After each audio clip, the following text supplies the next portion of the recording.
The night was cold and still, a heavy blanket of snow muffling the world outside. I settled in for another evening of narrating true horror stories, tales that chill the bone and make you question the safety of your own four walls. Tonight, we have 3 accounts of unexpected visitors, each beginning with a simple knock at the door. Let's begin. Story number 1, The Wrong Address. I had just moved into my new apartment above an antique shop in a small Pennsylvania town. It was mid-January, and a fierce winter storm raged outside.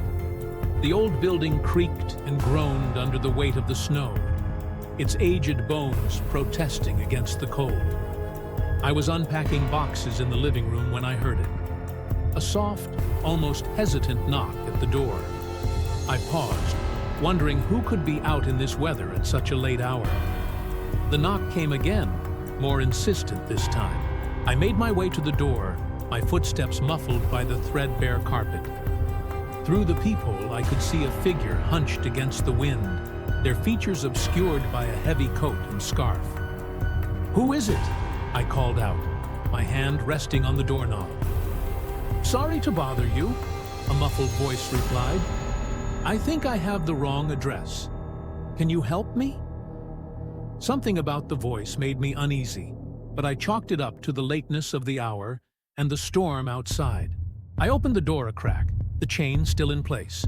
The figure stood there, snow swirling around them. "I'm looking for 317 Maple Street," they said.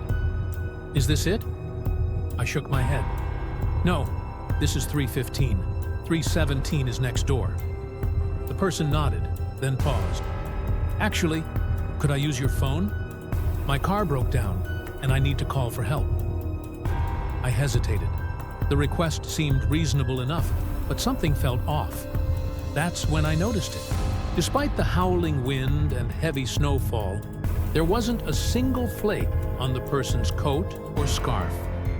My heart began to race. I mumbled something about not having a working phone and quickly shut the door, sliding the deadbolt into place. Through the peephole, I watched as the figure stood there for a long moment, unmoving, before slowly turning and walking away. The next morning, I asked my landlord about the incident. His face paled as I described the visitor. "That's impossible," he whispered. 317. "Maple Street burned down 20 years ago. No one's lived there since. I never saw the mysterious visitor again, but on stormy nights, I sometimes hear a soft knocking at my door. I never answer."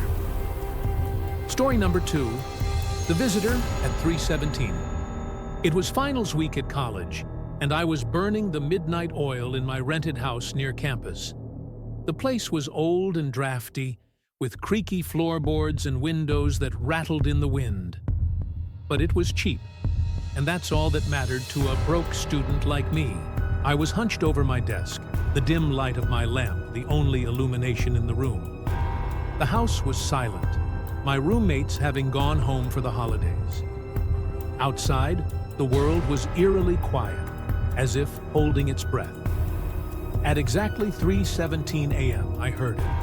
A sharp, deliberate knock at the front door. 3 raps in quick succession, then silence. I froze, my pen hovering over my notes. Who could it be at this hour? I waited, hoping I had imagined it. But then it came again. Knock, knock, knock.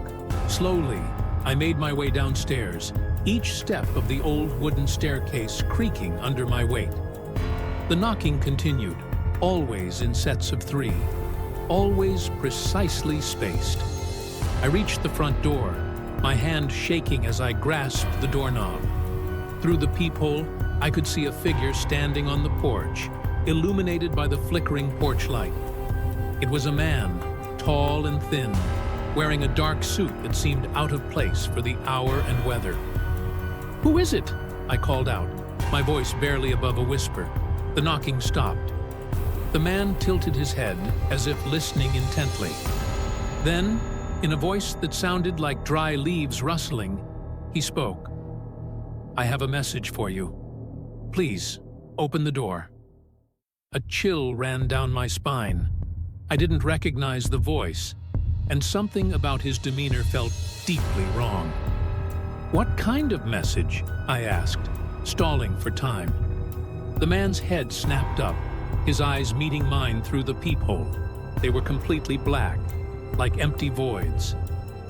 "A message from the other side," he said, his lips curling into an unnatural smile. I stumbled backward, my heart pounding in my chest.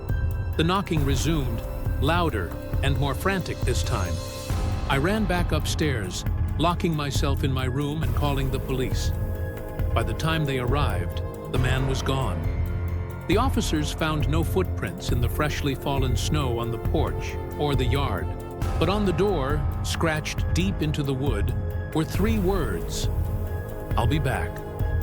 I moved out the next day. To this day, I can't explain what happened that night. But every year, on the anniversary of that incident, my phone rings at exactly 3:17 a.m. When I answer, all I hear is knocking. 3 sharp raps, then silence. Story number 3. Room for rent.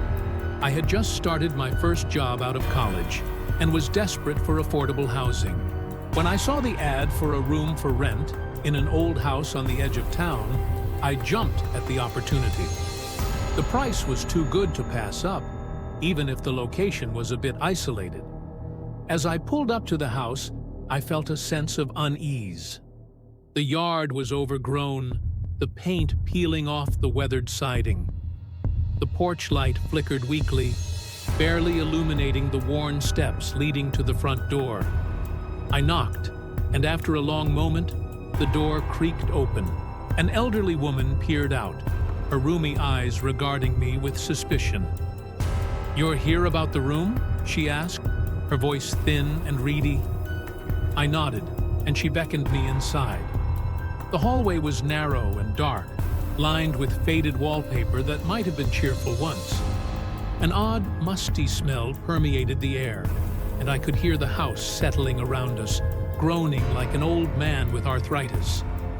"The room's upstairs," the woman said, gesturing to a staircase that disappeared into shadow. "First door on the left. Go on up and take a look. I'll wait here."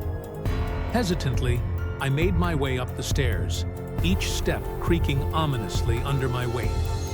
The upper hallway was even darker than the one below, and I had to feel my way along the wall to find the door.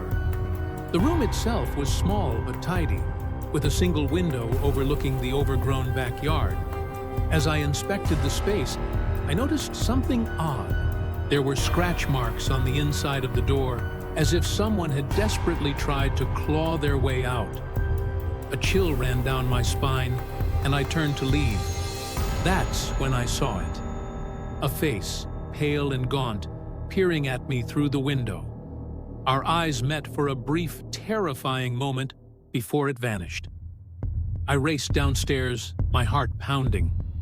The old woman was still waiting in the hallway, a strange smile on her face. "Did you like the room?" she asked. I mumbled something about needing to think it over and hurried out the door. As I drove away, I glanced in my rearview mirror. The old woman stood on the porch, waving goodbye. But in the upstairs window, I saw multiple faces watching me leave, their eyes hollow and pleading. I later learned that several people had gone missing in that neighborhood over the years. Some say they can still hear knocking coming from that old house late at night, as if someone is desperately trying to get out.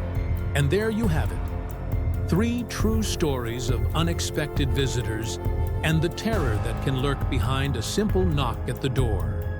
Remember, not every visitor is welcome, and sometimes the safest thing to do is to keep the door locked tight. Good night and sweet dreams, if you can sleep at all.